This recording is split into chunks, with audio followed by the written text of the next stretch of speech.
start right away. Again, my name is Patrick Munduga, Executive Director for ANCA. Every year, the East African CSOs working to end trafficking in persons join the world to commemorate the World Day Against Trafficking in Persons to raise awareness and highlight efforts to end the vice. This year, under the theme Beyond and Within, strengthening regional partnerships to end trafficking in persons in the Middle East.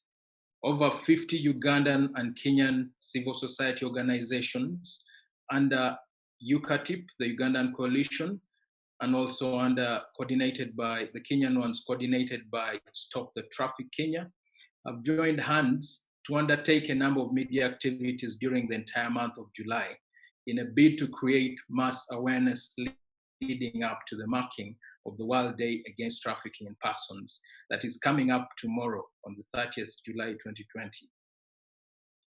During each week in July, the regional coalition has focused on one sub-theme out of the 4 Ps, as we call them, one being prevention, the other protection, prosecution, and partnering.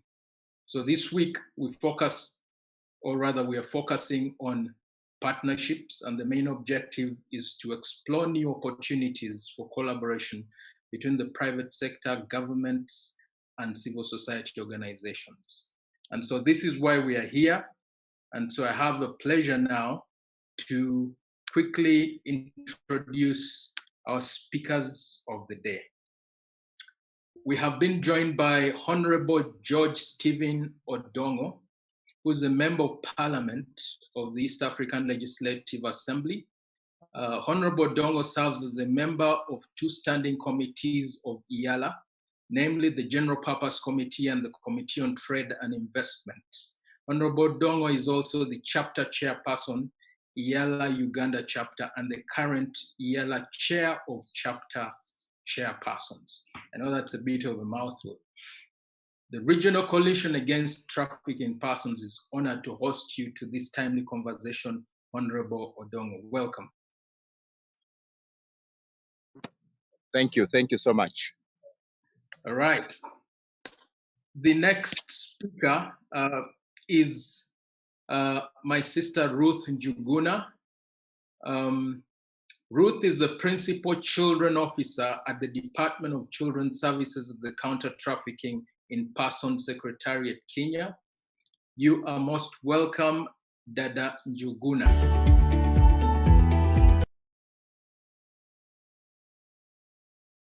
Thank you.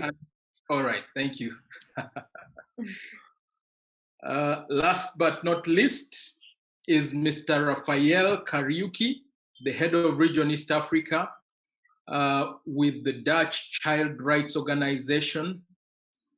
Let me see if I can do this right.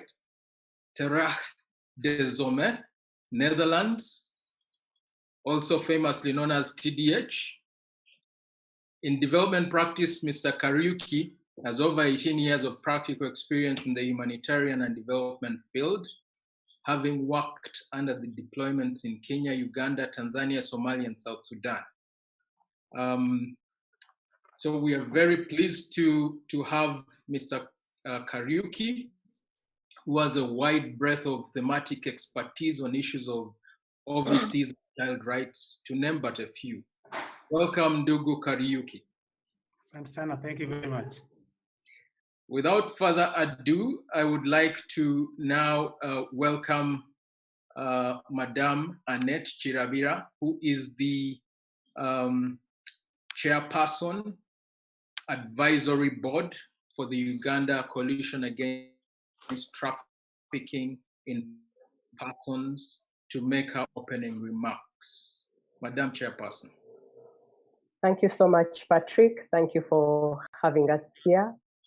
I really want to welcome everybody that's joining this webinar. In a very special way, I want to welcome our panelists. Thank you so much for making time to join all of us.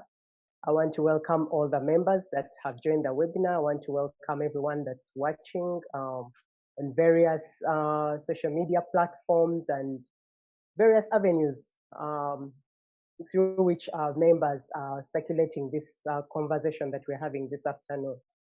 I want to welcome you on behalf of the Coalition Against Trafficking in Persons from Uganda, but also on the behalf of the other coalition members from Kenya and all our other partners that have joined us today. The Coalition Against Trafficking in Persons in Uganda really is a collective voice of organizations that are working to end trafficking in persons. And we do that through several avenues: advocacy, providing aftercare services, legal services for survivors, and that in itself entails partnership. So as Patrick has already mentioned, this week we are focusing on partnership. And I think the aim of this webinar, the outcome, we want to forge new regional and global partnerships really to end trafficking in persons. So you're very, very welcome to this webinar. I'm very confident that the conversations, the panelists are going to take us through quite a number of submissions. Feel free to ask your questions, to engage in conversation, and to continue having this dialogue. If you're anywhere close to trafficking in persons work, you know that nobody can do this work without partnering. And so today we want to shine the light on partnership, to strengthen collaboration, to strengthen cooperation, and to see the end of trafficking in persons in our generation. Hopefully, that's an ambitious goal, but hopefully through forging regional and global partnerships, we'll be able to achieve that. So you're very, very welcome. I'll end my remarks there, and over to you, Patrick. Thank you, Madam Chairperson, for those very short and sweet words to set us off. We will now dive deeper into our conversation, which is about strengthening regional public-private partnerships to end trafficking in persons.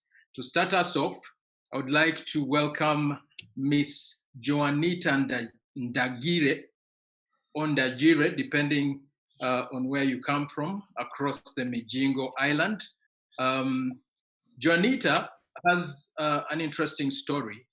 She is a leader of migrant survivors from the Middle East. And so we felt it would be prudent for us who are discussing issues about migrants to have a migrant or migrant survivor amidst us. So Joanita is also an artist. I am aware that she's working on a film to tell the story of migrants. And so without further ado, I would like to give Ndagire 5 minutes to tell our story and experiences. Joanita. Good afternoon, panelists. I'm so glad to be part of this webinar. And I'm so happy that you people are caring so much about ending the vice of trafficking. I'm sorry where I am. I'm not clear, but I think I should find a better place so that I can discuss more. I was trafficked to Oman in 2016, and yes, a lot was there. And I realized that we are under the umbrella of exploitation of labor, but in real sense, it is modern day slavery. They really sell us, they auction us, they display us like in markets. So really much is needed to be done about trafficking, because it is really so hidden in the umbrella of exploitation of labor. I am an artist, as he said, and I volunteer with Omti Creative. And through art, I believe that people will understand more about trafficking. I got so many effects from what I experienced, and they are still affecting me right now. And that is one reason why I decided to come up and speak up and talk about what I experienced as a person without fear, though it is hard, especially here in Uganda. I can speak for Uganda, but I know so well that together we can fight against trafficking and instead protect our migrant workers.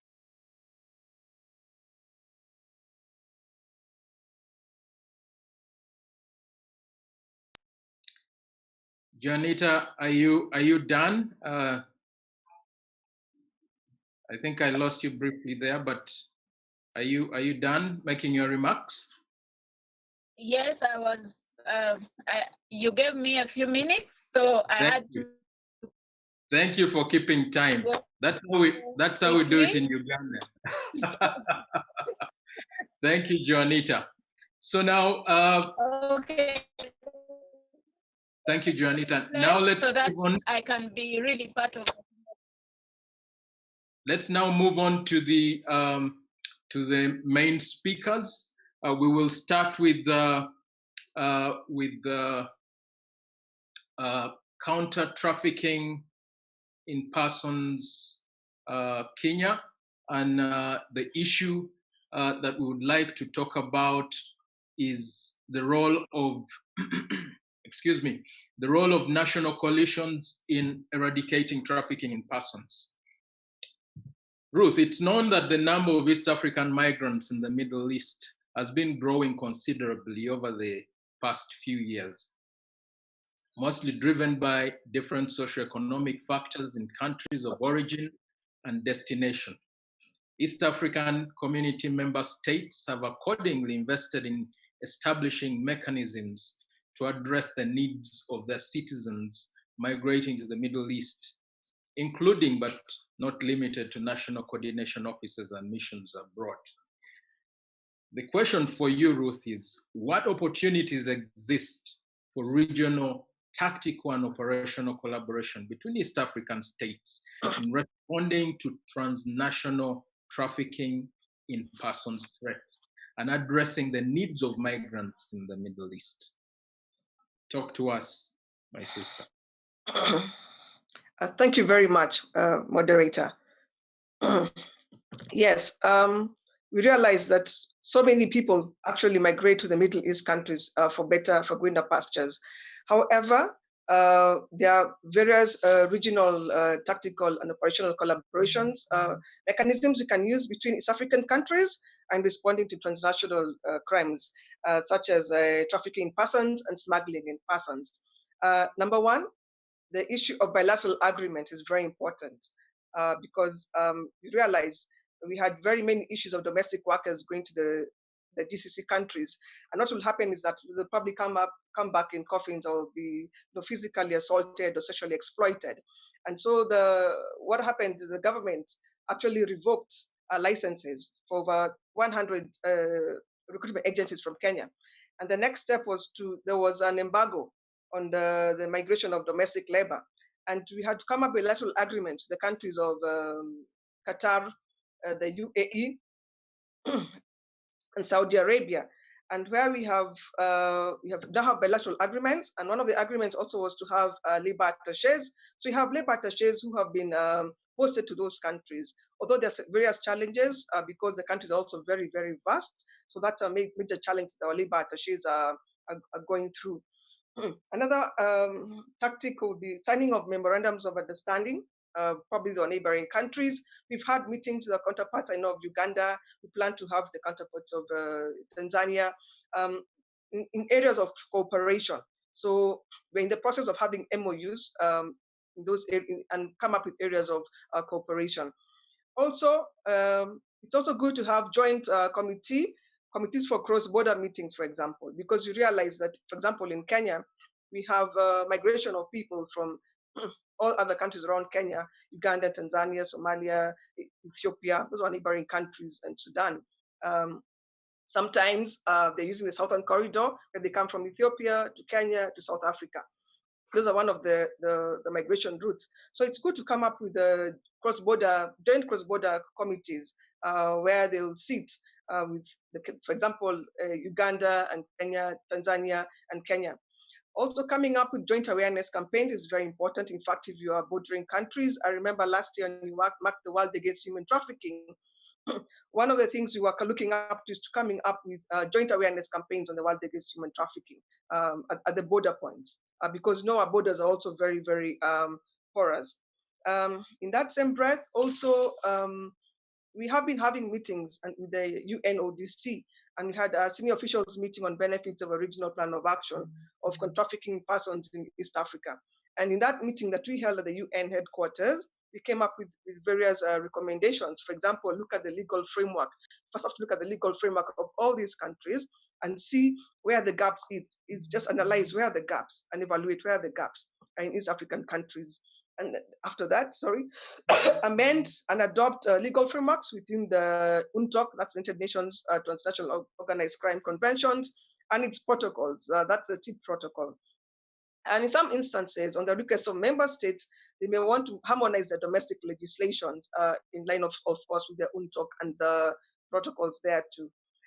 And also, we came up with the development of regulations. We realized that most of the countries have actually signed and ratified the UN Convention and its protocols and domesticated it to come with the various acts, like the Trafficking in Persons Act. So those acts require rules and regulations for implementation. So it's important that after you have the act, develop the rules and regulations. For example, in my country, we have the general regulations for the Trafficking Persons Advisory Committee, and we also have the regulations for the National Assistance Trust Fund.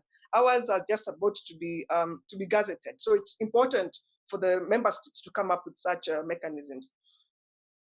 It's also important to come up with a national coordination mechanism. In countries where they are not there, they should be established. In countries that are already existing, they should be strengthened. For example, in my country, we have the National Coordination Mechanism on Migration, which has made major milestones, including establishment of migration institutes and other achievements that we have actually come up with, achieved. And we also, other countries actually come to benchmark with our country. So having the national coordination mechanisms kind of provides a standard way of working among the member states. And also under the NCM, which is the larger migration governance, you realize that trafficking in persons is a component of the larger migration governance. And that is how, as a secretariat, we come in terms of the trafficking in persons and smuggling in persons.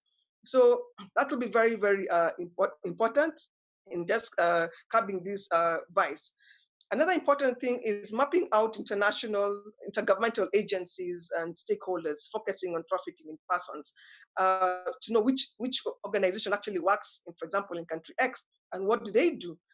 So it's very important, even coming up with a directory of all the service providers. That will make the work much easier in terms of efficiency and coordination. We also have national plans of action. You know, when we domesticated most countries, the Palermo Protocol, we have now to implement, and that's through the national plans of actions. So those national plans of actions should be developed in countries where they are not, and they should be strengthened in countries that they are existing. And after that, also there's a plan to have the regional plan of action to combat human trafficking, which is also very, very important. And these plans of actions, both the national and the regional, should actually articulate the roles of each organization. That's very, very important, because at times you find that organizations actually, I mean, if you do not have the roles, there could be duplication. So it's good for the roles to be clearly outlined in the national plans of action. And also strengthen the regional plans as well, so that it can respond to trafficking persons, the roles of coordination. That role of coordination should come out very, very, very clearly. Another aspect is the awareness creation. Awareness creation is important. It could be done in a very standardized way, through campaigns, as I mentioned, also through events, through schools, through the school curriculums. That is a very important point. And then to encourage close regional cooperation and use of direct communication between law enforcement agencies and other relevant authorities. You realize, of course, in government systems, there's a lot of bureaucracy. At times, something can happen very fast in trafficking. So we need to have a more direct communication when it comes to trafficking, for example, because if you wait for a very long time waiting for communication to back and forth, then havoc will already happen. So it's very important to have direct communication. It's also important because the Palermo Protocol talks about coming up with trust funds. And the UNODC actually has a trust fund where it gives grants to organizations. So it's important for those member states to also have their own trust funds. And one may be wondering, what are the trust funds going to be used for? So the trust funds are to be used to help the victims of trafficking. For example, they have gone through a lot of trauma. Psychosocial support funds to rehabilitate them should come from there. To integrate them back to society, which is very, very important, should come up from there. So the trust fund is necessary because this is the strong protection aspect that we need, because once you've identified the victims, they need to be protected. Yes, so that is the aspect of protection in terms of the trust fund. So member states should consider that. We should also have shelter houses for victims of trafficking. Government, I know we have shelters, but not run by the government. So we should have government-run shelter houses, and then form a network for the shelter houses.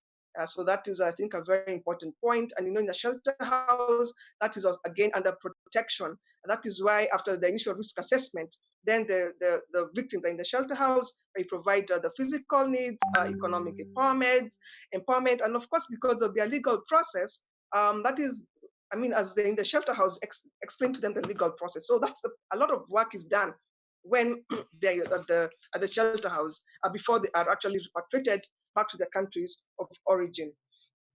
And also there's the natural referral mechanisms. In Kenya, we have the natural referral mechanism guidelines, which we launched in December 2018. So it will be important for all other member states to have the natural referral mechanism guidelines. And of course, with this year's theme in terms of frontline officers, the NRM clearly states the role of the officers. It says who's the competent authority, who is the national coordination for the national referral mechanism for frontline officers, because they're the ones that call them the stakeholders meetings and all that. So it's important that in countries that they do not have these national referral mechanisms, we establish them and then also strengthen the NRMs. Another thing is about criminalization of victims of human trafficking. In most instances, we realize that in most countries, the victims actually suffer double jeopardy. So it's important for us to, as I said about the shelters, we take them to shelters and make sure that they're not re-traumatized. So it's important and not to treat the victims as criminals, because it's just adding to them more stress. And also within the framework of UNODC's regional program for Eastern Africa, we look at strengthening regional coordination, consultation and coordination with regional bodies, such as the African Union, the IGAD, the East African Community, the IOC, ICGLR, and the Interpol as well. For example, our national coordination mechanism, which is under the State Department for Immigration, is a process of it is an IGAD process, the Khartoum process, and that's how we came up with the national coordination mechanism, which actually operates in various thematic areas. So it's very effective in terms of migration. Then create reception centers as appropriate for returned nationals to offer assistance and to identify potential victims of trafficking. In most cases, we work very closely with the Ministry of Foreign Affairs, and we have distress calls coming from other countries. Sometimes we have first to identify the victims of trafficking. So by the time we identify that, where will these victims be? So that will be important to have the rescue centers as the process is going. Yes. And another issue is also data. Centralized data collection system, because we realize data and information sharing is quite a challenge. So that would be one of our very strategic area to look at. Also establishing of the hotlines 24/7 for all member states. That will be very crucial. And also to provide, because these victims are also witnesses. So it's important to provide protections of victims and witnesses. For example, we have the Witness Protection Agency, where you find that a victim is, you're a victim and you're also a witness, and you're also being threatened. So that's why we have these protection agencies. It could be important for the member states to adopt this type of model, and also to be able to establish and reinforce programs for rehabilitation and integration of trafficking victims in society. I had mentioned this when I talked about the trust fund. So the funds are to be used for this particular purpose. Yes, so that is what I had in terms of partnership at the regional level. Thank you. Thank you very much. Thank you very much, Ruth. That is a very packed presentation. Please stay with us. Stay with us. I know there are a lot of questions that are coming after your presentation, so please don't go anywhere. I would like now to invite Mr. Kariuki of TDH Regional. I'll pose the question, but beyond transnational trafficking in persons, there are other forms of trafficking in persons that call for multifaceted and cross-sectoral strategies if we are to address the issue of prevalence at scale. Notably, not enough attention by civil society seems to be directed towards child protection, including online exploitation, especially from a trafficking in persons dimension. Now, Mr. Kariuki, share your experiences on the role of civil society and the private sector in strengthening regional collaboration to end trafficking in persons.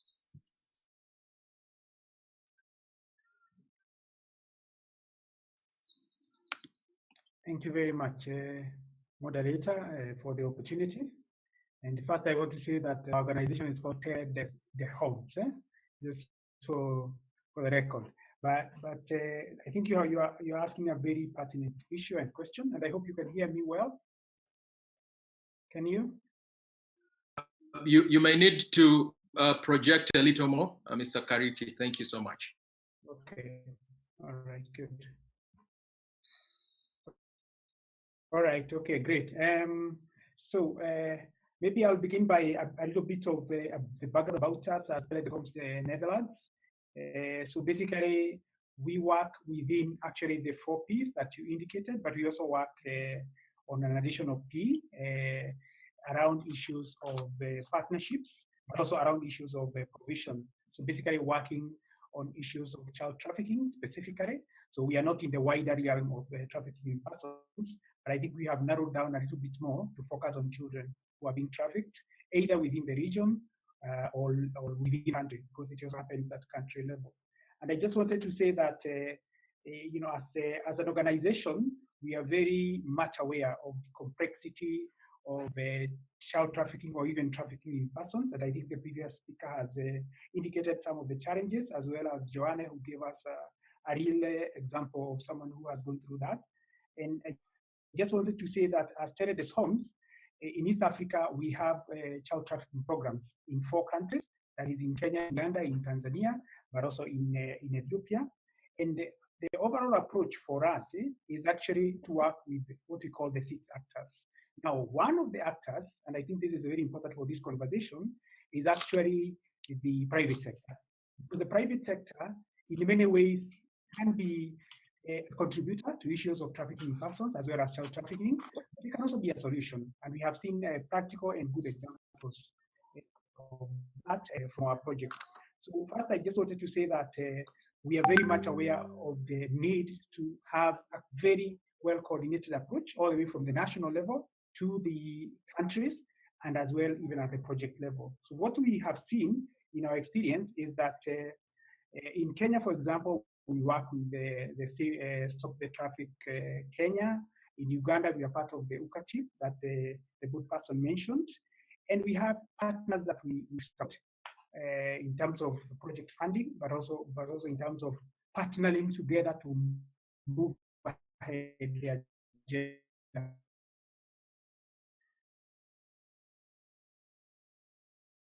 on issues of child trafficking or even trafficking in persons. If we adults, we work very closely with our victims of trafficking, and then we really work very closely on everything to do with trafficking of children with the region and within the countries.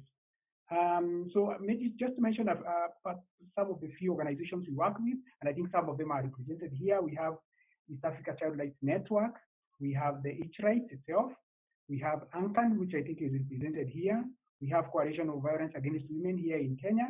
And then in Uganda, we also work with some of the members of UCATIP. And that includes Dwelling Places, Rahab, UDEL, among other agencies. And I think what is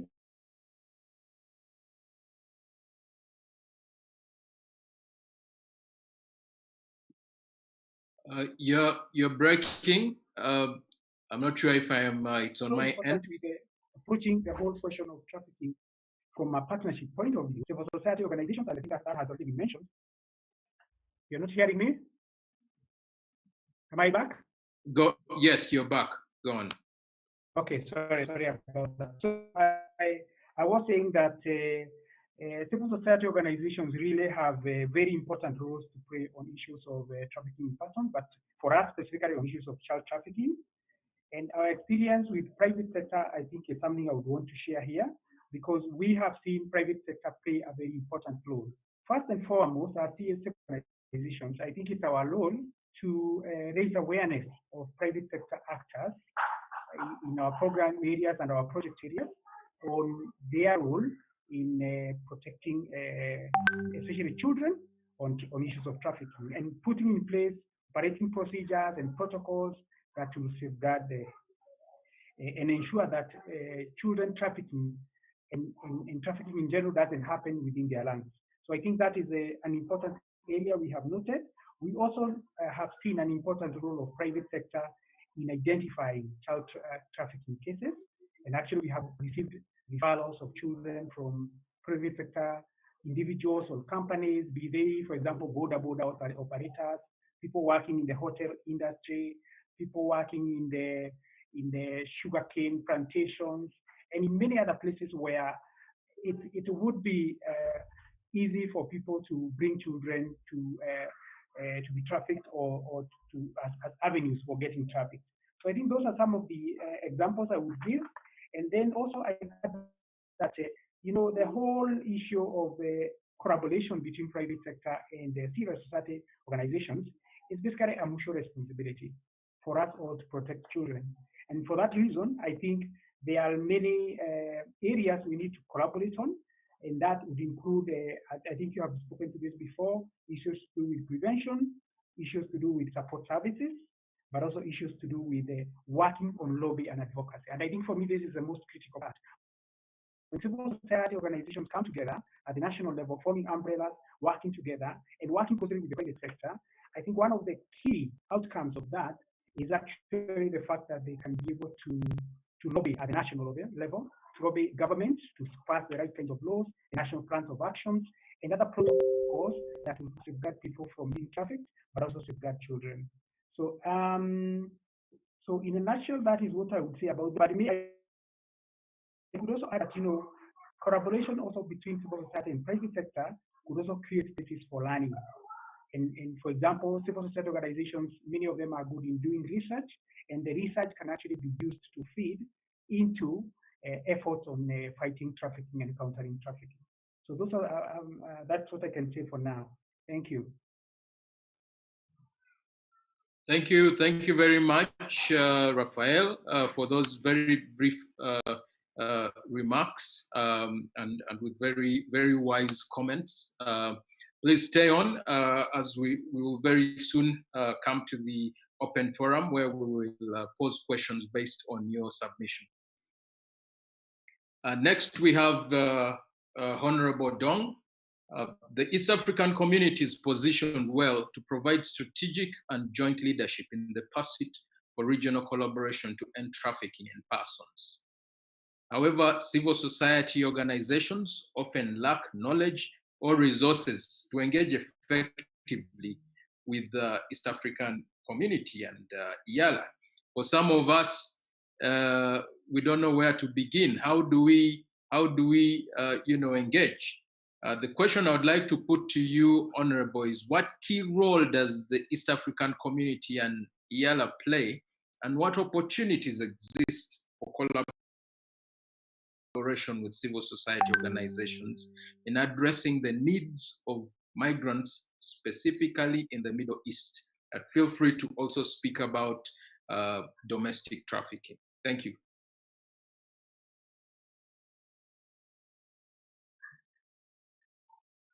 Honorable.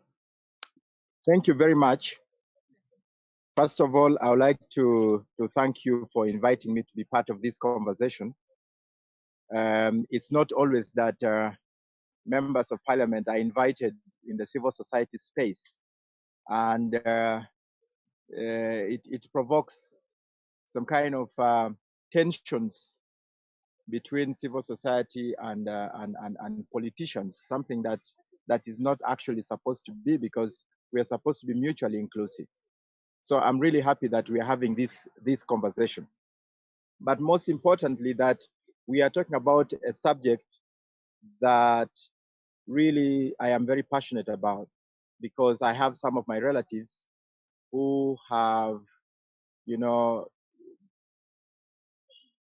have been so lucky to have survived this human trafficking. So I am glad that we are having this conversation today. And I also want to thank Joanita for, for sharing her personal experience. And we really hope that we can work together as members of parliament and civil society organizations to see that we end trafficking in persons. Tomorrow marks 20 years when the Palermo Protocol was signed. And it's also 20 years since the East African Community was signed. And we are still having a conversation about human trafficking.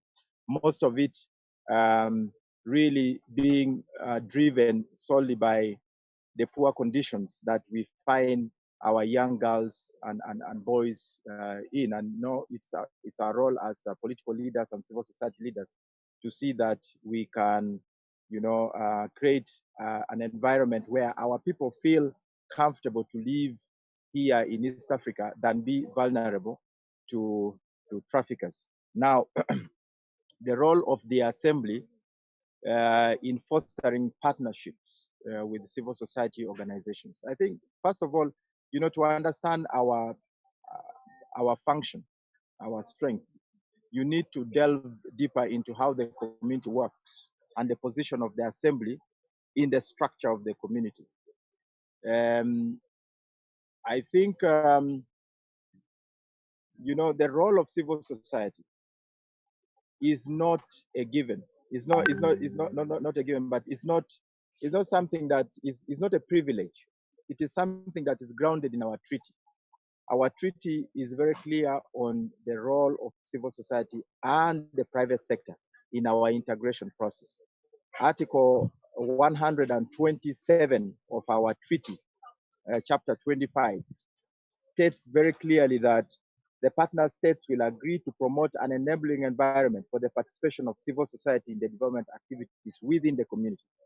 It also goes ahead to say that the Secretary General shall provide the forum for consultations between the private sector, civil society organizations, and other interest groups and appropriate institutions of the community.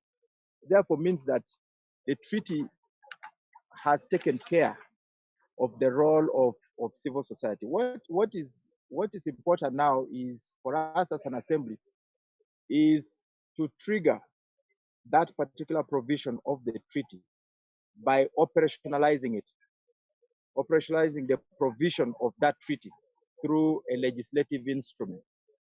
And that falls within our, within the scope and functions of the assembly. The assembly has three core functions. That's legislation, oversight, and representation.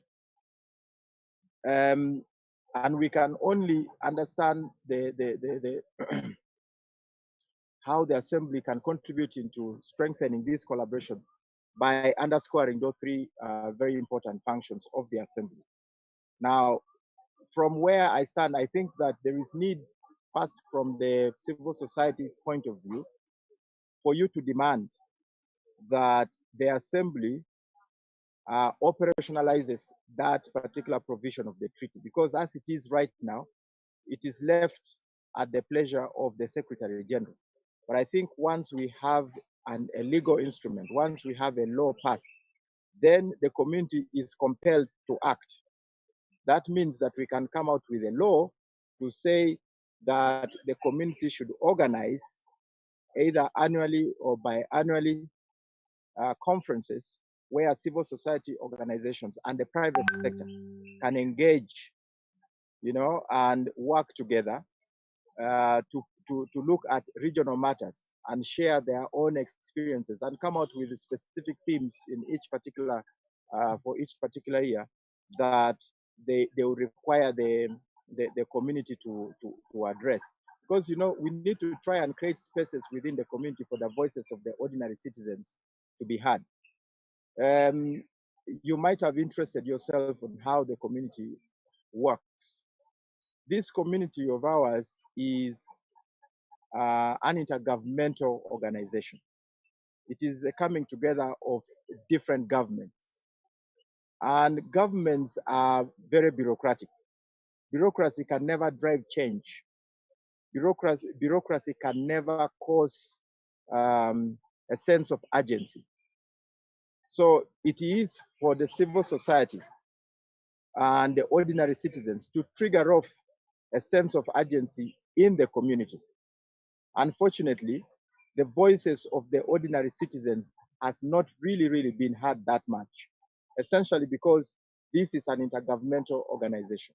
The only organization, the only organ of this community that has a sense of ordinary citizens is actually the East African Legislative Assembly. The others are government institutions. You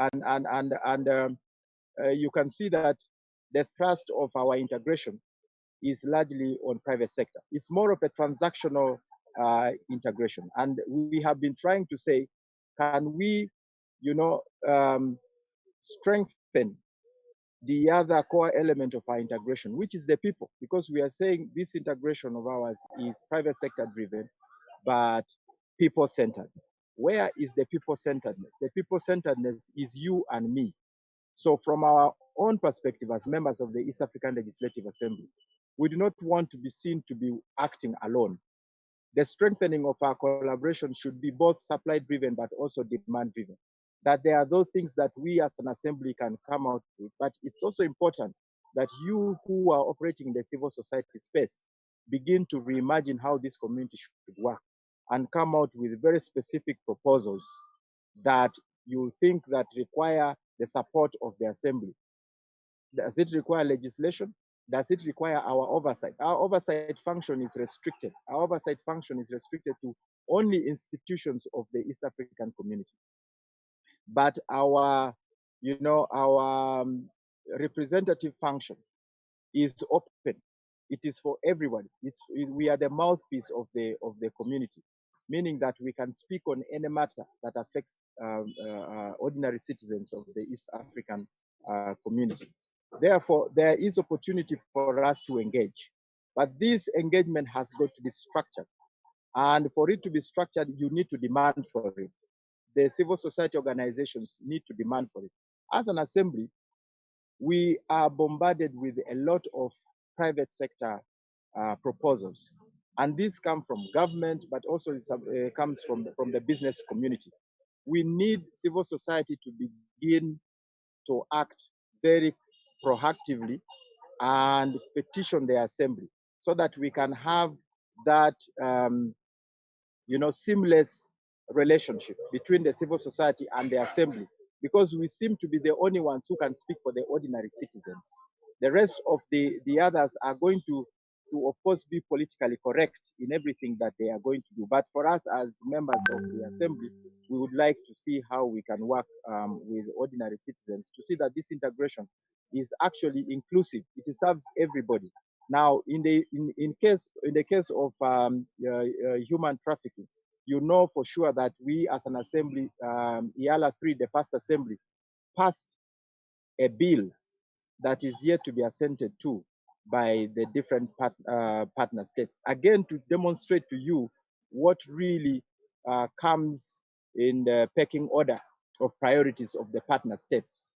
Now, we are working with the different chapters to see into it that we reintroduce a sense of urgency in our different partner states for the members of summits, the presidents, to assent to this particular bill. because we are dealing with human trafficking, and it is taking place now in our midst.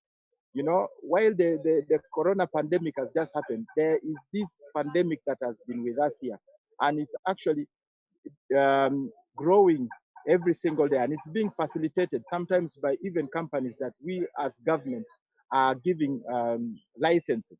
So we need to come out with a very strong legislation, which actually the Assembly had already passed. So I am hoping that with our constant conversations, we should be able to identify those spaces where we can come together, and then we push as one. There is no acting as IALA or acting as civil society. We have got to work out this mechanism together. Thank you so much. Thank you, Honorable Dong, for those very wise words. I have taken notes, and I'm sure the other civil society members have taken notes. We are now at the point of opening this forum to questions. I know that I should be receiving very shortly questions, including from those who are engaging on social media. We could not have all of you in the meeting room for cyber security reasons, but your questions will be relayed to me, and I will choose how to appropriate them to our panelists. And so I would like to open this this conversation. Please share your questions, and if you're participating, you can use the Q&A dialogue or rather box, or even the chat box, excuse me, and I'll be sure to address your questions. Thank you again, speakers. Some of my takeaways, I was glad to note that the Kenyan government is cracking the whip on errant recruitment firms. That is very good to hear. 100 seems to be a very big number. I hope we are not scaring them away. One of the issues for us, the civil society, has been the delicate relationship with recruitment companies. And I can understand why, because on the one hand, we have to be seen to be, on the side of the survivors. And yet many of us, I think, lose the importance that these recruitment organizations offer.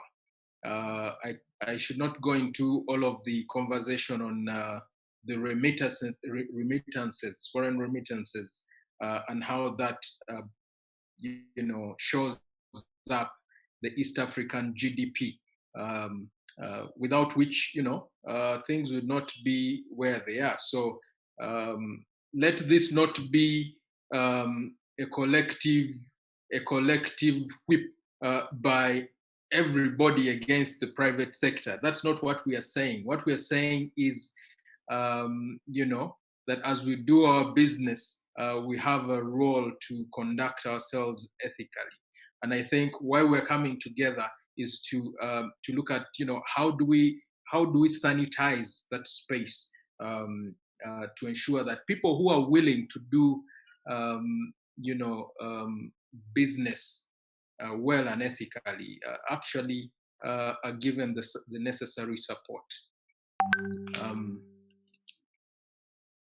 Also, okay. Sorry, Patrick. If you want to ask a question with your voice, you can lift up your hand and we'll allow you to talk. Please just click on the hand icon, and then we'll allow you to talk. Thank you, Jenny. Okay, you heard Jenny, and so feel free to use the hand-raising function, and you'll be let in to pose the question. Keep it very brief. So Jenny, I will continue to ramble on until you notify me that there's a question. Is that how this works? Yes, there's a question. All right. Dr. Eric Kater.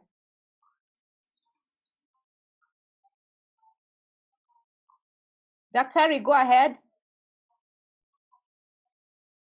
You need to unmute yourself.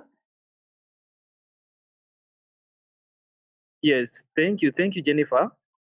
Mine is not a question as such, but just concern, not just a concern as well, but a recommendation that we could publish much of the work or just conduct more research so that we ensure that we have more publication on matters anti-trafficking of child trafficking in the country. Thank you. Good point, Dr. Good point, Dr. Yes, indeed, the issue of data is one that everybody is grappling with, and we need a singular solution. I know that governments, do not have a clear idea of the flaws, and that's partly just the nature of the space we are all working in, because trafficking in persons, a lot of it happens covertly. It's not overt. We know for a fact that even with the licensing of labor externalization agencies, the data that most of the governments have to do with those that are, being externalized legally through legal channels. And so you could find Uganda has, a monthly flow of 6,000, whereas the actual number, including those moving through the illegal channels, could be as high as 20,000 or 30,000. So that continues to be a problem. Good point. Any specific questions that we can level up? Maybe Madam Ju. Question is, yeah, Juanita, there's a question from Juanita.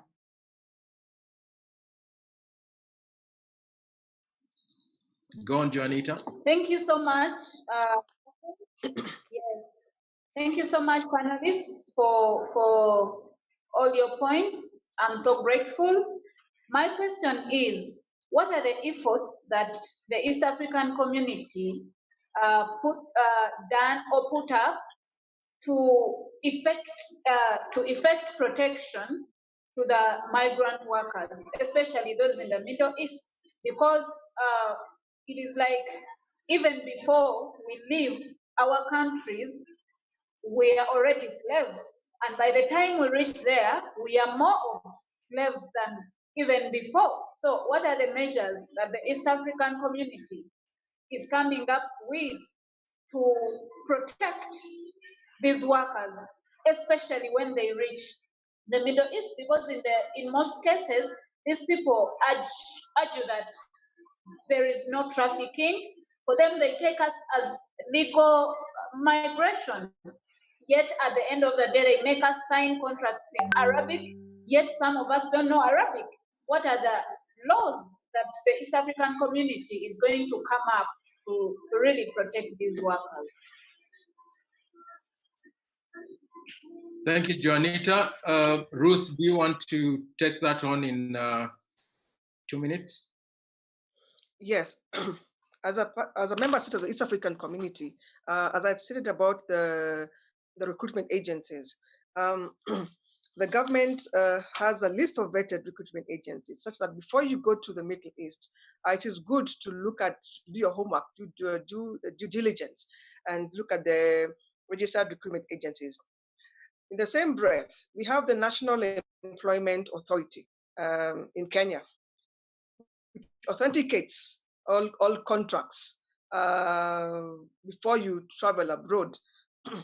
There's also the recruitment agencies are also supposed to have a code of ethics, so that's which they're supposed to follow.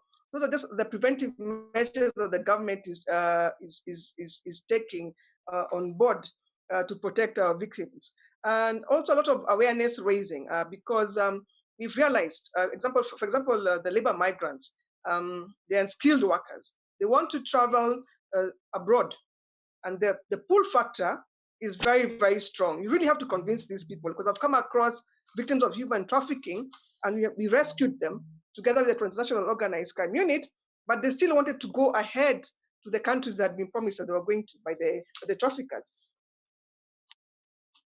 So a lot of awareness creation is good for prevention.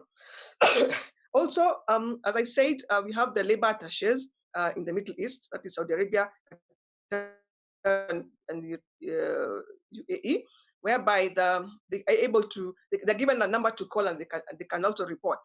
But as a Trafficking Person Secretariat, we have done a lot of research, and we realize that the Kenyans actually who go abroad are aware of their rights more than other nationalities. So that thing means that awareness creation is very important among the Kenyans, for example, because they're able to know my rights are being violated. This is the number to call. That's an observation we made. So a lot of awareness creation is important when it comes to that.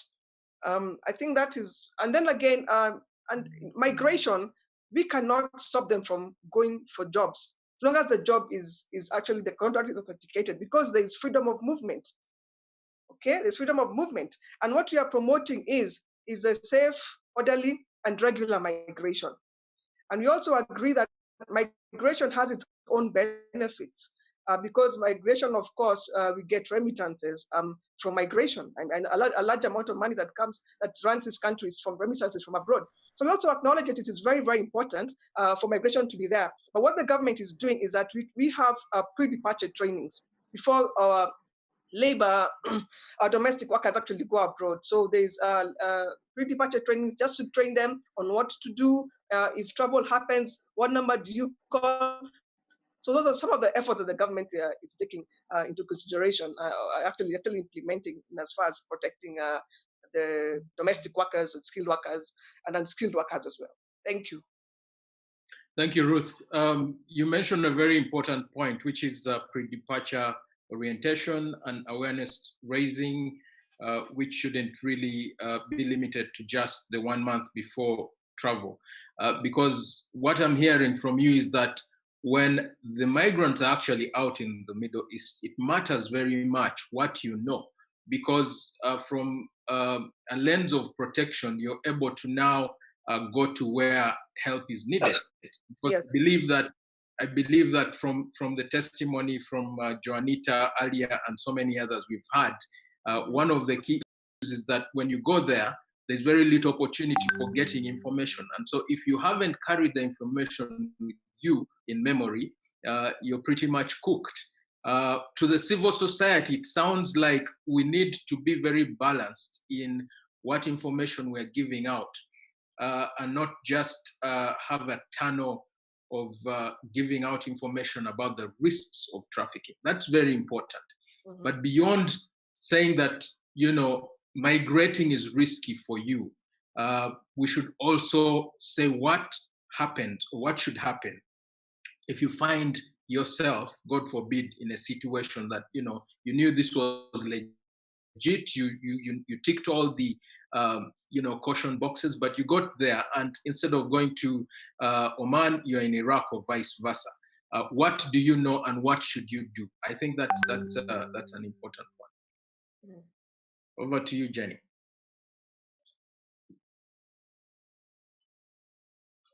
Thank you, Patrick. We have a couple of hands up, but before those hands go up, we have 2 questions. I think we'll take 1 question and then we go to the hands and then come back to the next question. There's a question here: How can civil society support the process of enactment of the East Africa Counter-Trafficking in Persons Bill? I think this goes to the Honorable and Rafael.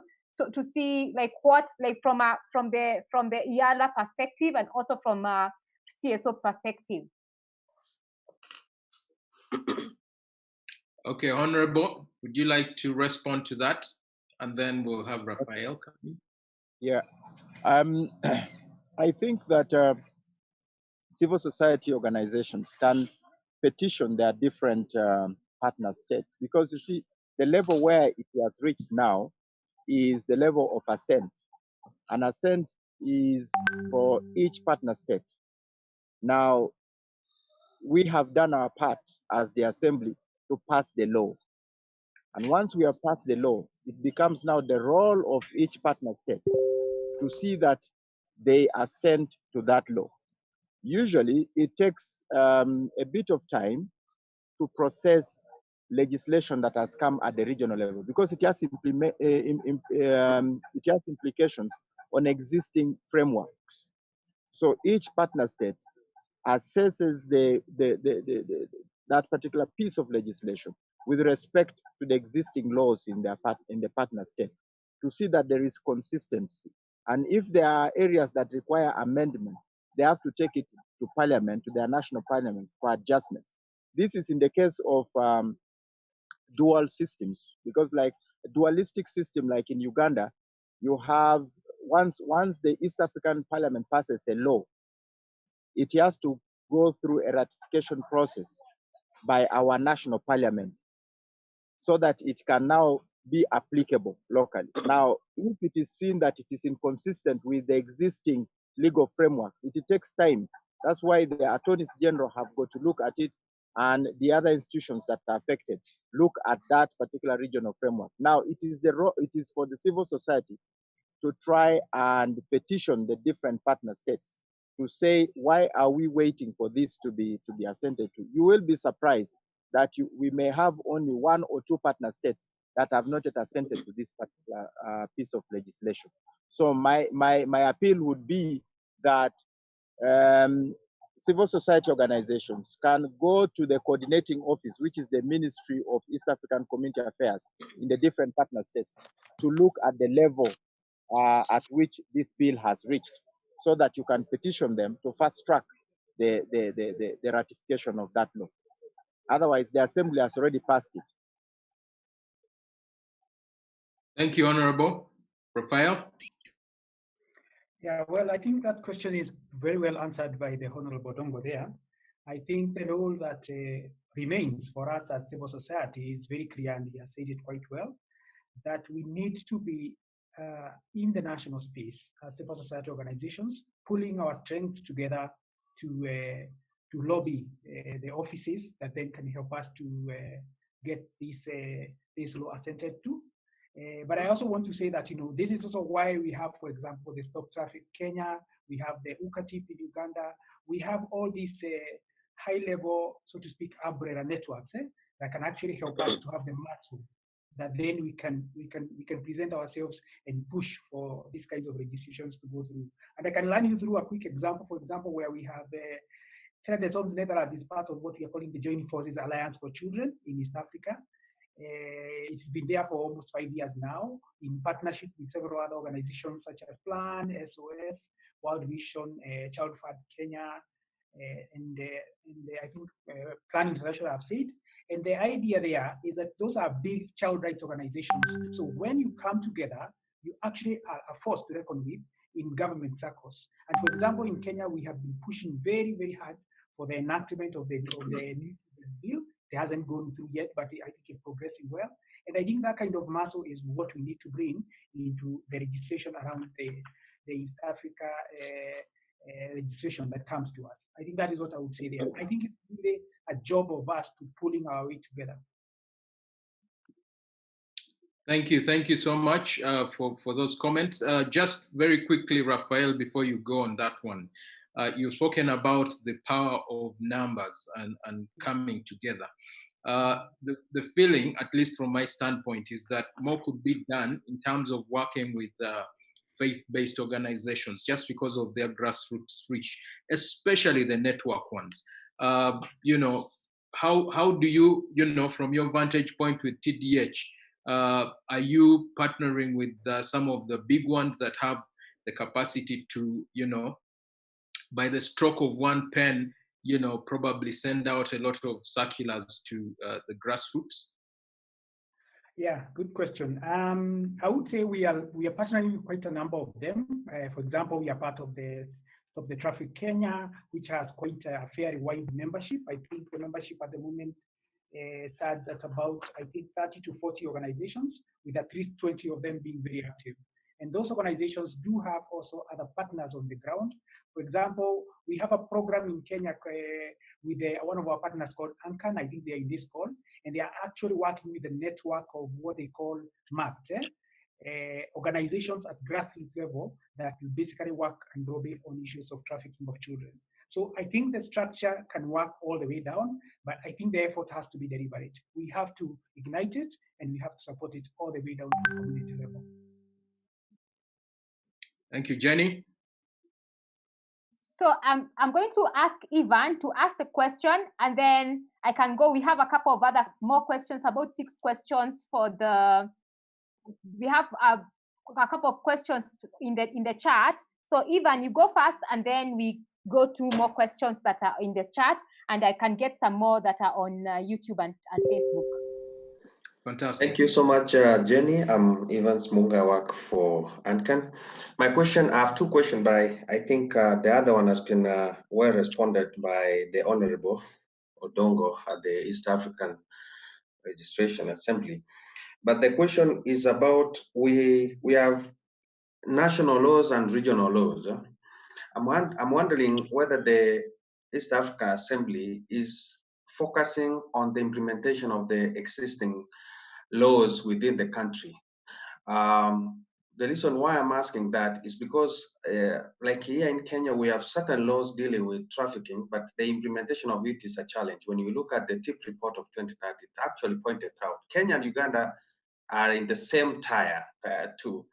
And how are they addressing do they have a caucus in the assembly to look at tracking the implementation of these laws when it talks about issues of trafficking, child exploitation, and sexual exploitation, because those are enablers of each other? And the second question goes to Ruth. And I have been working with her and other team just to look at the implementation and rollout of the National Referral Mechanisms and also the National Plan of Action on Human Trafficking. Maybe at the point of NPA, where are we at, and what are some of the issues you can pick when it comes to partnership between government and civil society organizations to ensure that such kind of documents that enable programs to focus on exploitation and intervention are really out, so that it gives room for proper planning and even track some of the highlights within those documents. Thank you.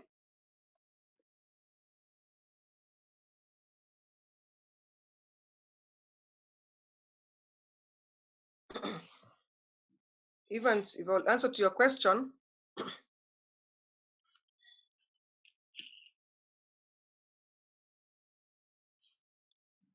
Sorry, Ruth, did you get the question? Yes, I did. Okay. Can I respond? Yes, please respond. Thank you, Evans, for your question in regard to the National Plan of Action to combat human trafficking. Kenya has had 2 plans of actions. We are actually in the final stages of validating the 3rd National Plan of Action to combat human trafficking.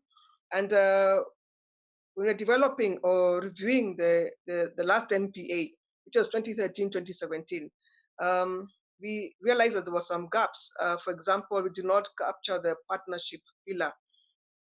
So in the new plan of action, partnership is actually a pillar. So we'll have 4 pillars. That is prevention, protection, prosecution, and partnerships. So partnerships has been has come to the fore, and we have realized that this is a multi-sectoral approach.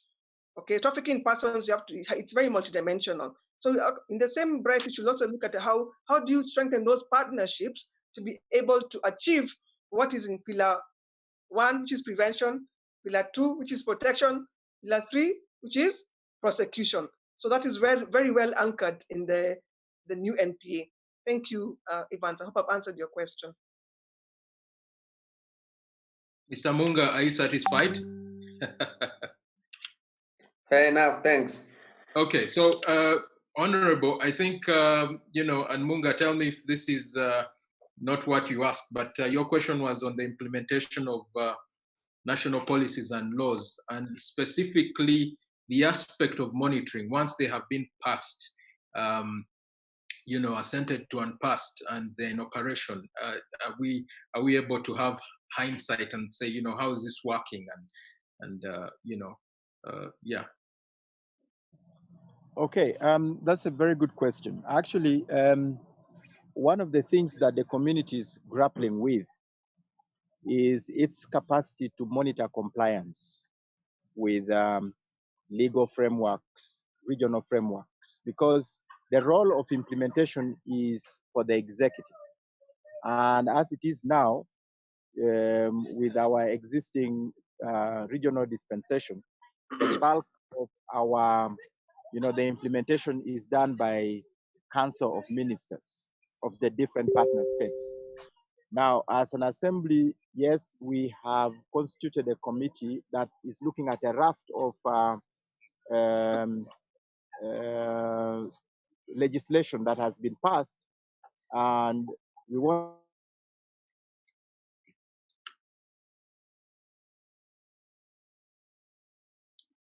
Honorable, I have lost you. I hope you can hear me. Hello? Hello? Yes, you're back now. Thank you. Okay. So the implementation is the work of the Council of Ministers, and ours is actually just to do oversight. Now, the bulk of our reports indicates that a lot of our regional commitments are not effectively implemented.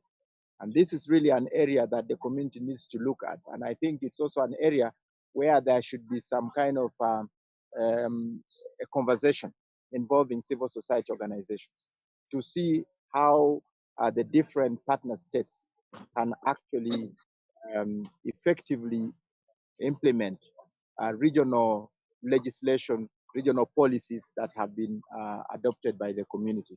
So it's work in progress. It is something that we must all think through and see how we can work together to see that we can put pressure on our different partner states to act and implement them. Thank you, Honorable. Jenny? Thank you. There's someone called Wakata. I'm not sure if he is back. He was lifting Wataka. Wataka, please just ask your question. Wataka. You need to unmute yourself. Thank you. Thank you so much, the panelists, and so glad of the discussion of today. My question, maybe if I draw my attention back to Ruth, she did mention about the information has reached most of the nationals of Kenya who, even when they go to work abroad, say to Middle East, they are even aware of the information. They are aware of their laws. Surprisingly, these are the same people who reach there and they start communicating of how they are going through a lot of challenges. My question is, apart from giving information to these people and making them to understand that they have laws, is there any way that we can come up with any behavior change that we can instill in these nationals that they should understand? Because apart from them knowing that being human trafficked is wrong, the question is, what am I going to eat? I don't have a job. I don't have anything to do. Should do, because that's the word they're going to insist on. Can't we come up with any behavior change education to them?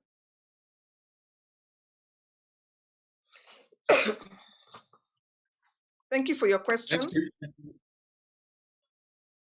Before you answer that, there's a question here. I think it's also, I think it's combined with that. The question is, what of instances like Lebanese cases where the Kenyans are actually being abused by persons in the Kenyan consulate office?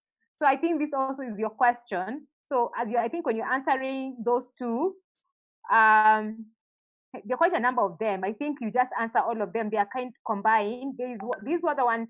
What is the government of Kenya doing to reduce trafficking through Kenya, especially from neighboring countries like Uganda?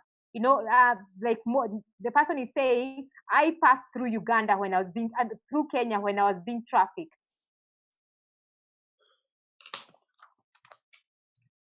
Thank you very much for your questions.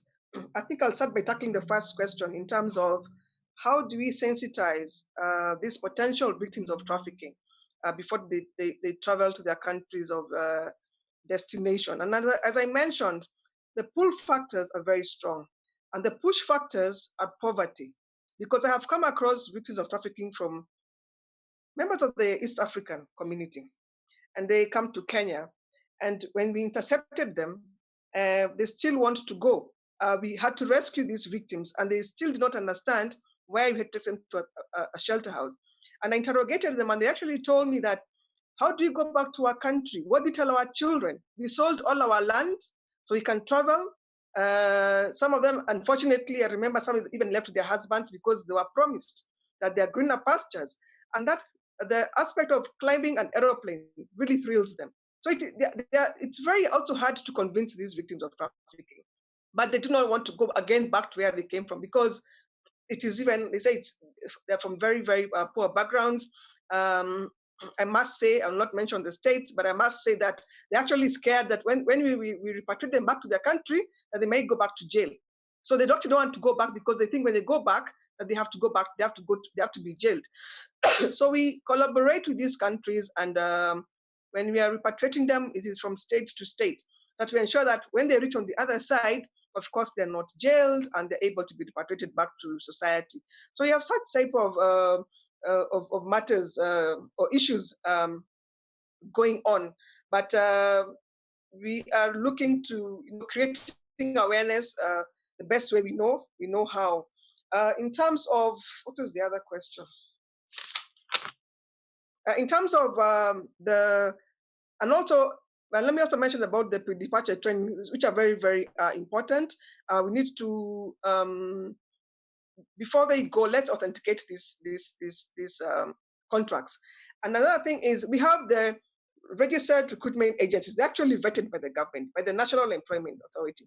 Currently, we have 262 vetted recruitment agencies. But you realize that some of the potential victims of trafficking will probably use the, do I say panya routes in Kiswahili, which means they do not want to use the usual borders. They'll use back doors. So that's such a challenge also we have found in terms of trafficking persons. In terms of the Lebanese case, of course, that's an issue just being investigated. I will not comment much on that. Of course, that is, I don't know the how extent to how true that is. So I'm sure the Ministry of Foreign Affairs is going to act on that. The issue of Ugandans passing from Uganda, passing through the JKIA and going to other countries of where they are of destination, I agree to this. However, there has been joint collaboration with the Kenyan government and the Ugandan government, whereby we stopped legal seeking connecting flights from JKIA. You know, these traffickers use all forms of tricks, because you'll find that a trafficked person will be probably coming from, let's say, an Asian country. So they will pass through various countries before reaching Kenya. They might not take, if for example, it's a direct flight, if there is, they'll not come direct. So they'll come using all connecting avenues to come to Kenya. Yeah, so just to confuse the system. So you can see how trafficking changes and how they change the way they operate.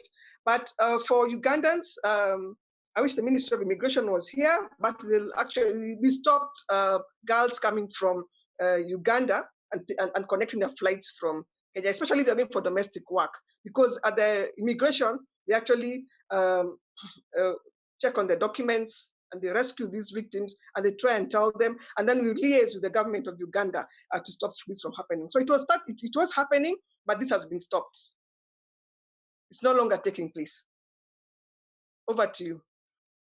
Thank you, Ruth. You mentioned some very interesting points. You know, at the end of the day, we have to find sustainable ways to address this issue. Yes. And it is situated in a socioeconomic context where we have a lot of young people in East Africa. You know, the case of Uganda, I think with Mali, we're at number 2 with a median age of, I think it's 15.9, the last time I checked. So many of these guys are coming out into employment, into a situation where the jobs are not there. They're either unemployed or underemployed. In the last 3 years for Uganda, we had a controversial situation where GDP was going up and so was poverty. They were going up together, just highlighting the levels of inequality. Just this month for Tanzania, we know that they were promoted to the lower middle income status by the World Bank. It was fanfare. But the the number of people living below the UN poverty threshold in Uganda is even higher than in Tanzania is higher than Uganda at 91 and 87% respectively. And so what is the meaning of these, big economic indicators if it cannot translate for the young person who has to survive? In Uganda, the domestic worker earns anywhere between $15 and maybe $40 a month. In Gulf Cooperation countries, that number goes above $250, over 10 times. And so what are we talking about when we're giving all of these awareness messages that, be careful, be careful? Someone will say, I will take my chance, okay? We have young people, and Churchill, Winston Churchill gave this analogy. It is like sitting in a bucket and trying to carry yourself using the handle of the bucket. It's not going to work. The Middle East is a good-looking bucket to many of these young people. So at the end of the day, these issues cut across. We have to have alternatives to some of these decisions that young people are taking at the end of the day, so that it's a holistic approach towards ending trafficking in persons. Over to you, Jenny. So the next one is not a question, it's more of a comment, and then I can read the question. Thanks for the informative discussion. My thoughts are ending human trafficking requires a multi-sectoral approach, right from the individual, civil society, to policymakers. Whereas legislation exists, enforcement must be a challenge. Hence, prosecution of traffickers is not done. To win the war against trafficking, we must start with preventing trafficking, ensuring victims are protected, and traffickers are prosecuted. So the next question, I think, is Rafael. This question is there an opportunity to develop a harmonized action plan against human trafficking in East Africa? Because I know you work at that level. Is there, you start that, and then probably the Honorable Odong can come in and ask that and answer also. Rafael? Okay, thank you, Jenny. Yeah, I would say yes, there is. I think there is definitely an opportunity for that. I actually had noted that down, and I think this is an issue we think we need to think about. We need to think about as civil society organizations, both those who are working in Kenya, in Uganda, in all our countries in this region of Africa, because it's only if we have a very coordinated and harmonized approach that then we can actually be able to tackle this problem systemically. Because I think a lot of the efforts we are making with different projects in Kenya, in Uganda, in Ethiopia are good, but so long as they are not feeding into a process for systemic change. And systemic change here, I mean, having laws, having policies in place, every country having the right kind of national plans of actions that are actually well updated, and then that all being well coordinated. And I think what can coordinate all that is what this participant is suggesting, a harmonized action plan and approach to it. So yes, I think the answer to that is yes, and I think it is probably one of the takeaways that we should pick from this meeting. And sorry, before I forget, Jenny, Go ahead, Rafael. No, sorry, I was saying that again, tying that to what Honorable Dongo had said about ensuring that then also the legislation that is developed at the East Africa level is actually cascaded and taken forward by the different countries. Jenny, I think that's all we have time for in terms of questions. I think what should happen is that the links, since a lot of them are through the registered link of Facebook, we can continue the conversation online elsewhere. I would like to just give a minute of wrap up time for each one.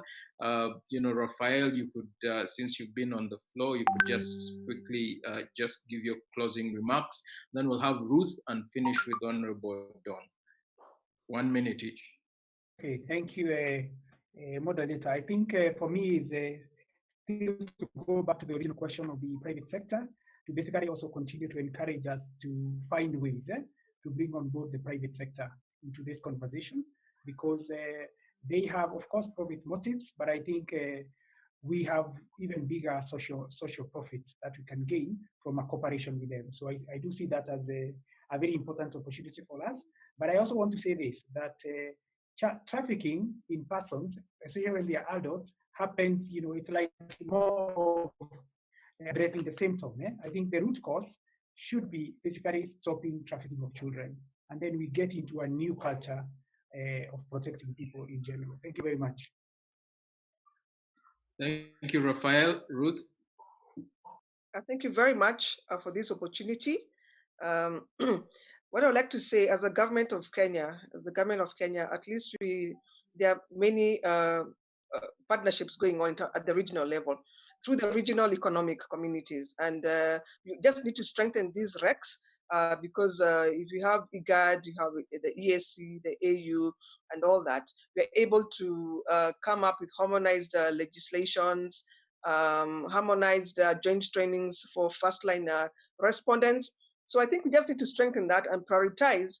I think one of the major priorities is the legal frameworks in terms of harmonization, like labor migration laws, and joint trainings for law enforcement. That's the first-line respondents. That will strengthen the regional cooperation. Thank you. Thank you, Ruth. Honorable.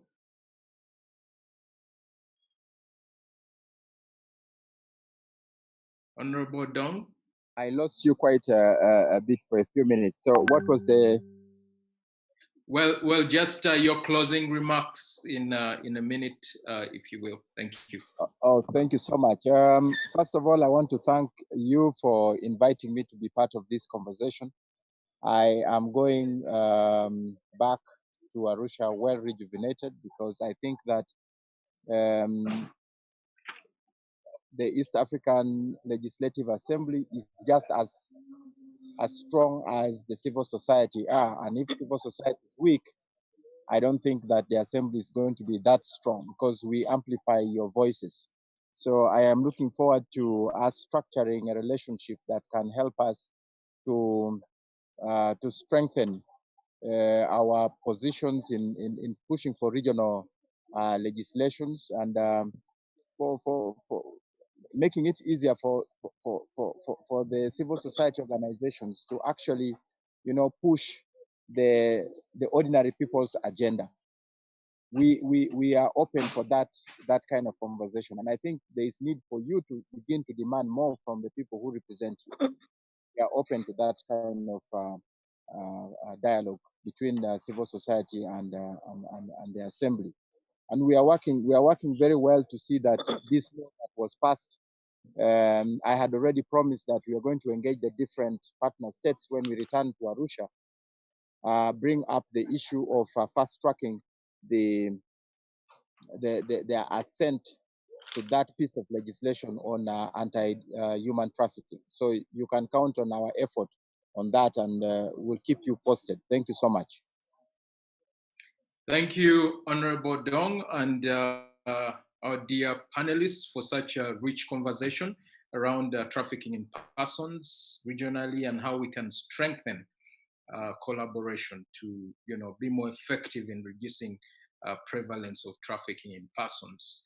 I can see that it's been exciting, and I wish we had put more time for this, but even without that, we have taken notes. As a CSO community, we're going to develop this into a communique and address it to the various stakeholders.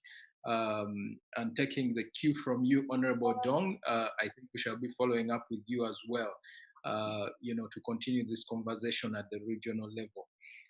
I know that together we can do more. I thank you so much, and that's all the time we have for. God bless you. Goodbye. Thank you. Thank you, everyone, for joining us, and all the 40-something of you. We really do appreciate the ones who are in the room. We really do appreciate. Before we go, we've been doing this for the last 5 weeks. So we've been doing this every week, and I want to appreciate people who have been joining us. Like I can see someone like Julian, who has been here throughout. Eric has been here throughout. Dorcas, you have been here throughout the 5 weeks, and you have learned so much. And it will not be fair for us to end without having some sort of recap of this conversation. So we have a panel of people who have been throughout, and we're just going to go through some key takeaways that we've had over the last 5 weeks. So I'm going to start with the first one. We just did an overview. So I'm going to say just a few key takeaways that we got from that one, and then the next person is going to speak is Michelle, and then Ivan, and then prosecution, that will be Juliet, and then we finish with Frecia. So in the first session, we were just taking an overall of what child trafficking is, and some of the challenges that came out during that session was data, and I think this has come out also during this particular session, that data is a big challenge. We still do not know the number of persons who have been trafficked. We just know the ones which have been reported, but we don't have that data yet. We don't have good data. There's this perception, and I think Ruth has said that if I go to the Middle East or I come to Kenya, in cases of Uganda, life is much better than what it is at home. They don't know, and as Juanita has told us, it is not the reality. So that came out very strongly, and as we're developing strategies, this is something that we need to start thinking about. And these were the key recommendations. There's need to ensure collaboration. This was very key. It came out very strongly. Collaboration between stakeholders, that is government, private sector, CSOs. There's need that collaboration. There's need to ensure data, to ensure that data is coming out, and then the EAC governments needs to ensure there's a budget allocation. And I'm happy that Ruth and the Honorable are here. Ruth working directly with government at the Secretariat of Anti-Human Trafficking, and Honorable Dong working with the IALA. They can be able to push this. How can we ensure that there's increased budget allocation to fight trafficking? And then there's not dire need to heavily to invest in prevention, because to be able to prevent, prevention, if we can be able to prevent young people, children from being trafficked, we have already dealt with trafficking. So we need to invest on prevention. And then capacity building. Very few people talk about trafficking. Unless you work in this sector, you will not know about trafficking. Unless a story goes on TV, you'll not know about trafficking. So it is very, very important for us to be able to increase that capacity building of the media, capacity building of the private sector, because sometimes they are employing quote unquote cheap labor as a result of trafficking. So how can you build the capacity of all this? And tying this to online, a lot of people have been trafficked online. Grooming right now is happening a lot. And actually yesterday, I think we're having a conversation with Ruth and saying as soon as the borders open, we're going to have an influx of trafficking, because everybody has been groomed. They've been told all these nice things, and the flights will be full as people leave the country and they're being trafficked. EAC states need to establish a collective way to showcase what their governments are doing to fight trafficking. Okay, we don't have that. We have a platform where both government, CSOs can be able to showcase. ESRN are doing an amazing job. But what about the EAC, the community, Jumuiya? What are they doing about it? It is important to ensure child participation. We are going to have a child participation forum maybe in 2 weeks' time. So those ones who are going to bash us, Michelle and myself are working on it. Child participation requires more time to plan. So we are planning a child participation forum around child trafficking in a few weeks. So that one we are hoping we can be able to do it, and we are going to involve. I can see Rafael shaking his head. I'm going to be giving you a call very, very soon. So we are planning a session on child trafficking from a child's perspective and young people's perspective. EAC to employ its young people. Lack of employment is one of the main causes of child trafficking. So and persons trafficking. So how can we create jobs?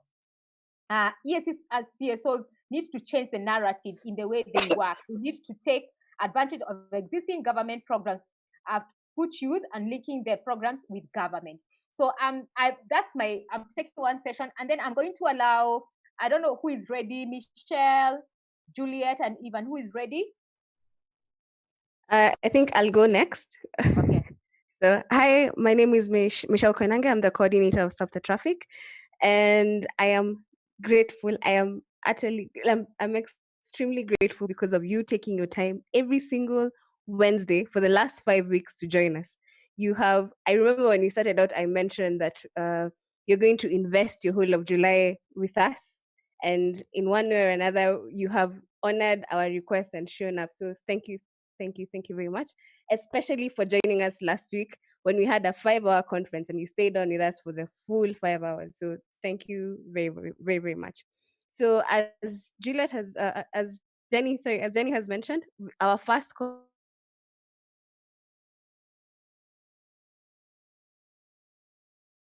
Michelle, I think you have been trafficked. Where are you? call was a launch, then we had protection. But we had this we had this conversation in a different light. So usually when it comes to protection, we focus on shelters and different support systems that we give or are available for victims in our countries and in our region. So we realize that this is a conversation we've had a lot of times. Year in, year out, we talk about the absence of shelters, sadly. We talk about the absence of psychosocial support. We talk about the absence of services that are geared directly to victim assistance. We talk about this often, but we realize that instead of having that conversation again, we should have a different perspective. So the conversation this time was with journalists, and they shared their perspective on what protection is. Because I know we noted that with COVID-19, all of us have ended up having a lot more interviews on TV, on radio, writing articles for newspapers. We've all kind of been blast into this the limelight. So we realize that we need to be timely and have a discussion that allows us to, yes, stay in the limelight, but remember that remember who we are talking about and who we are representing while we're in the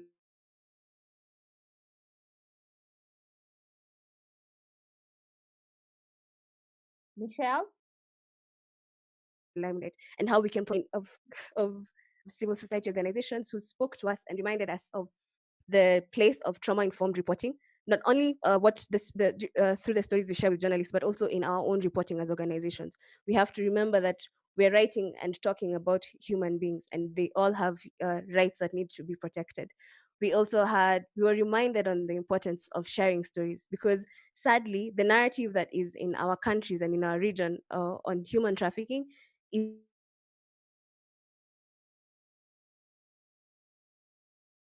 Michelle?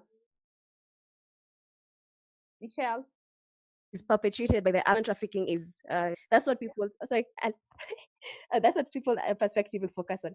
And finally, because Jenny has kicked me out, the importance of noticing the impact of online cyber trafficking in our day to day, because now a lot of children are accessing devices more often than before. So we were reminded on the importance of sharing or being mindful and being intentional in monitoring what they're doing. So I think I'll give it over to Juliet or even whomever is ready. Juliet. I'm ready. Okay. Good. Well, I'll say this. Ladies first, men before. So maybe I'll give it to Evans, then I'll speak last. Thank you.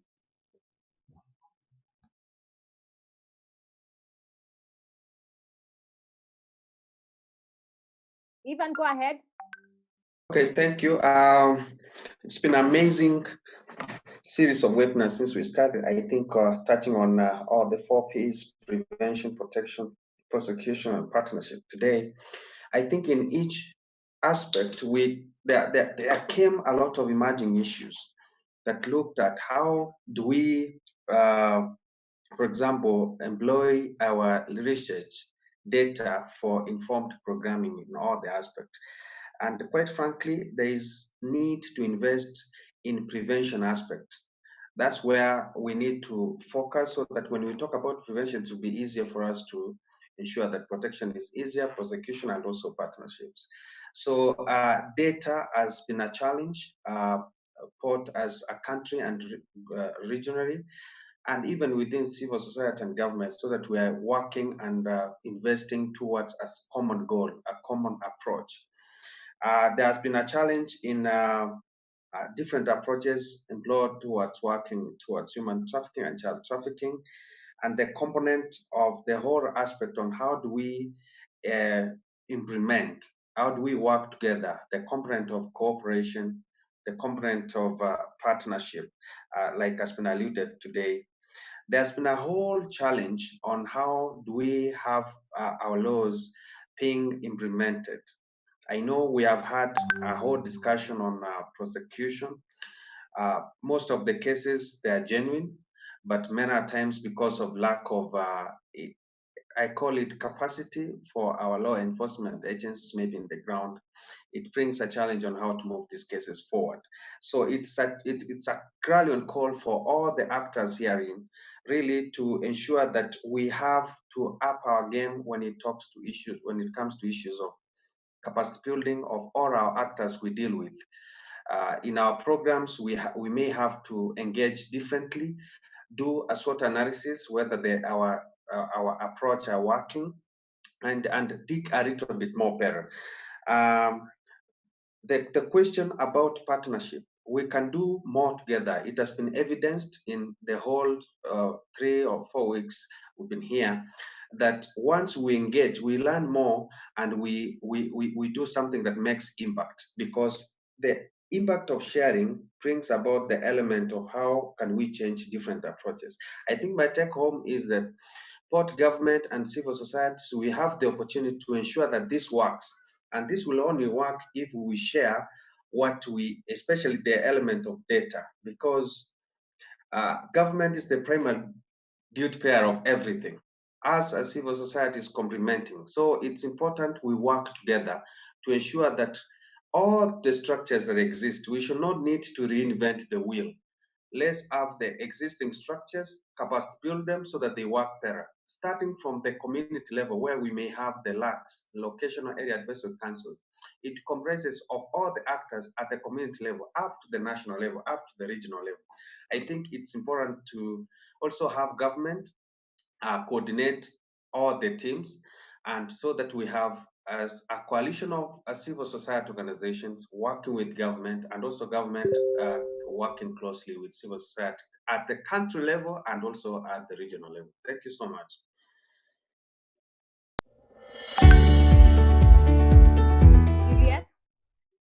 Good evening, everybody. Really nice to listen in and to be listening in since the beginning of the month. It has been very fruitful discussions on my part as an advocate, as a lawyer, as a lecturer. I've gathered quite a lot of information, and also as a lobbyist, because I've seen things that need to be done that we can lobby the government, but also practical things that I can do in my own capacity just as a citizen of Kenya. And so from my, Jenny's instructions are very clear at prosecution from our session, what is it that we learned? I picked four things. One is enhancing mutual legal assistance between countries. There is a obvious need for mutual legal assistance between the East African countries, but also just within Africa. But I think the West, if you look at what West Africa is doing, is actually quite a lot. And I think East Africans need to utilize the existing laws, even as the member of the East Africa Legislative Assembly has said, what we already have the treaty, and we have already signed on to it. And so I think it's using the existing laws to ensure that we have the mutual legal assistance between ourselves. Number two is treating victims as perpetrators. This obviously came out very clear, I think, in all the webinars, and also in my conversation with the lawyers and with the prosecutors, with the investigators. I mean, it's true. We are treating our victims as perpetrators. So how do we, big question, how do we decriminalize victims of trafficking? And I'm not just talking about them being found in a country legally, but I'm also talking of other incidences that they may be found culpable of when they are victims of trafficking and they want to run away, for instance. So how do we decriminalize the victims of trafficking? Number 3 is harmonization of laws in East Africa to support prosecution and investigations. So you find that, maybe practically, or our definitions of human trafficking or child trafficking in one country are pretty much from the Palermo Protocol, but when it boils down to the nitty-gritties, then there are a few gaps here and there in terms of what those laws are interpreted as. I'm talking about practically. So how do we harmonize our laws and policies in terms of to support prosecution and investigations? And lastly, one of the things I gathered, and I'm taking away from probably Damon's part of the conference, is the utilization of the human rights systems that we have in Africa. Now, we've signed on to, as a country, and I think a lot of our countries in the East Africa region, if all of them, I think only one or two maybe, but I think most of us have signed on to the African Charter on the Rights and the Welfare of the Child. And it does create the African Committee of Experts.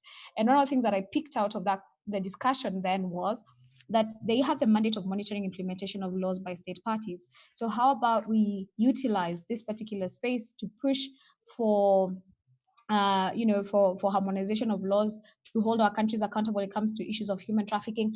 I know that we do not have detailed provisions within the African Charter on the Rights and the Welfare of the Child.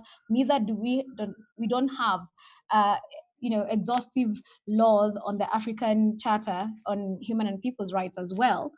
So how about we use the Committee of Experts and the Commission to push either for a general comment on the same, or to also bring up a regional law so that it can help with harmonization of all our laws. But that said, the take home mainly here is we already have existing legislation. How about we use those to prosecute, to investigate, and to protect victims of trafficking? Thank you so much.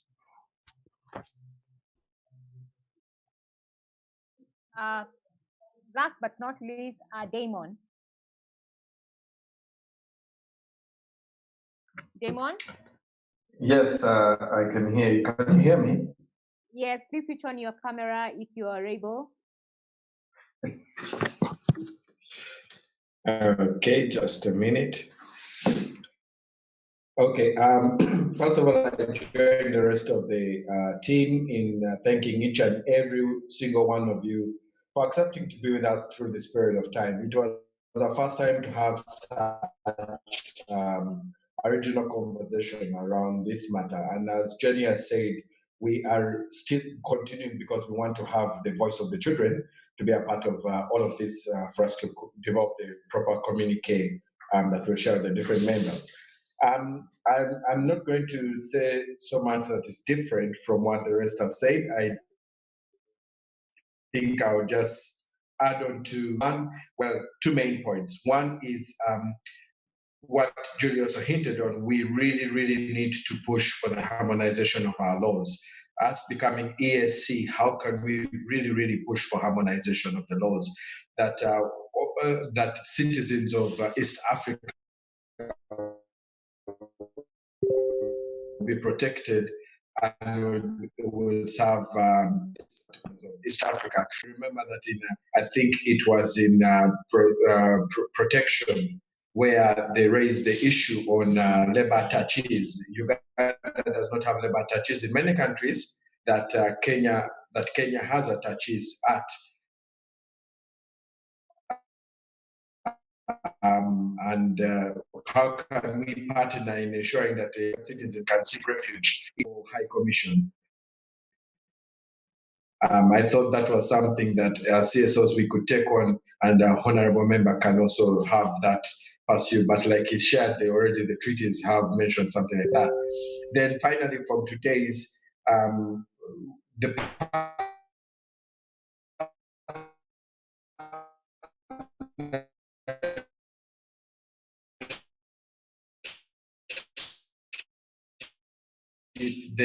there is willingness. I think we have willingness. The mere fact that we have had all the period of time, it shows the willingness for the other sector. And we hope to continue. We need to build on that willingness to partner. And like Rafael said, together we speak louder. And if we can get everyone on board, we can definitely speak together and speak louder. And then probably the last Honorable Odongo said that we need to keep Eyala aware of what is happening in where he's standing for us. That willingness to partner with us as CSOs from Eyala, I think, is an answered prayer for us who are under ESCN, who have been looking for how to partner with the Eyala team on getting the anti-trafficking law and also popularizing it at all the different levels. So for me, I think I'm excited to hear that, and that we need to have the mechanism of how we share with the members of parliament at Eyala about what is happening on ground in our different states for them to be able to have meaningful debate and meaningful policy deliberation at the regional level. I was really excited. This was an unforeseen dream come true. So well done, the team that was behind the 4Ps preparation, and well done also to our panelists for being a fine team. I think we have delivered justice concerning the conversation. Thank you once again. Thank you so much, Damon. Thank you so much, Damon. We do appreciate, and I know it's been like almost 2 months of planning for this thing, and thank you so much for coming through. So before we close, I'm going to invite Anita Nyangong, who is the regional coordinator, director, Prayers Answer Day, regional coordinator of the East African Child Rights Network, who did the amazing job of pushing us and pulling us and causing us to do this thing, and to give us the closing remarks before we close. Thank you very much. Good evening, panelists. Good evening, participants. Mine is really to thank you for the great, first I would want to really thank the organizers. I think we started